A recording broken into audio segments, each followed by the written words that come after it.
শুরুটা কোথা থেকে করব সেটা ভাবছি আপাতত। সীমান্তের ওপরে টেরর নেটওয়ার্ক, পাওয়ার পলিটিক্স, গোপন আস্তানার থাকা দাউদ ইব্রাহিম ও তার ডার্ক নেটওয়ার্ক, অস্ত্রের চোরা কারবার, সাথে জড়িত এই পাহাড়ের রাজনীতি, জাল নোট চক্র, খালিস্তানি আন্দোলন, অতি বামপন্থী চক্র, নাকি এসবের বাইরে বেরিয়ে সেই সমস্ত মানুষগুলো যারা দিনের পর দিন, বছরের পর বছর নিজের সুখ, আহ্লাদ, পরিবার, পরিচয় ভুলে শত্রুভূমিতে দেশের জন্য সব উৎসর্গ করে দিচ্ছে।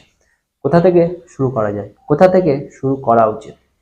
এই সব কিছুর মধ্যে দিয়ে যেতে যেতে বারুদ ও কার্তুজের আগুনে পুড়তে পুড়তে একটা সময় ধুরন্ধর আপনাকে এনে দাঁড় করাবে নিষ্ঠুর ঊষর এক ভূমিতে, যেখানে এসে আপনি অনুভব করবেন যে এই ছবি আসলে প্রেমের ছবি। গুলি, গোলা, বারুদ, কার্তুজের নৈপথ্যের সঙ্গীতে ঢাকা চক্রান্ত, পাল্টা চক্রের মোড়কে জ্বালানো কিন কর্তব্যমূর এমন এক মানুষ এর কেন্দ্রীয় চরিত্রে, যিনি সব কাজ ছেড়ে এসে অনুভব করেন তার প্রয়োজন শুধু অর্থে। মাসিক আর্থিক নিশ্চয়তার স্বজনরাও আজ তার কথা বিস্মিত। তখন হাতে পড়ে থাকলো শুধু দেশ ও কর্তব্য। এই ছবির একদম শুরুতে এক ভাই আপন পরিবারের সম্ভ্রম বাঁচাতে হিংস্র হয়ে ওঠে। সময়ের ফেলে সে আবার শত্রুভূমে এসে মানসিকভাবে নিজেকে বিলিয়ে দেয় প্রেমের সামনে। কিন্তু রাষ্ট্রের প্রয়োজনে, কর্তব্যের প্রয়োজনে সেখানে অনামাত্র আপোষ পর্যন্ত সে করে না। রাষ্ট্রের থেকে বন্ধুত্ব, প্রেম কোনো কিছুই বড় নয়। এই ছবি আপনাকে সেই বার্তা দিয়ে যাবে।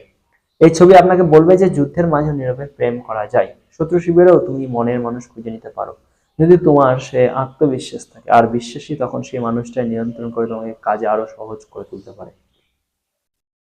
এই ছবি দেখে ন্যারেটিভ বুঝে অনেকের সমস্যা হবে, হতেই পারে।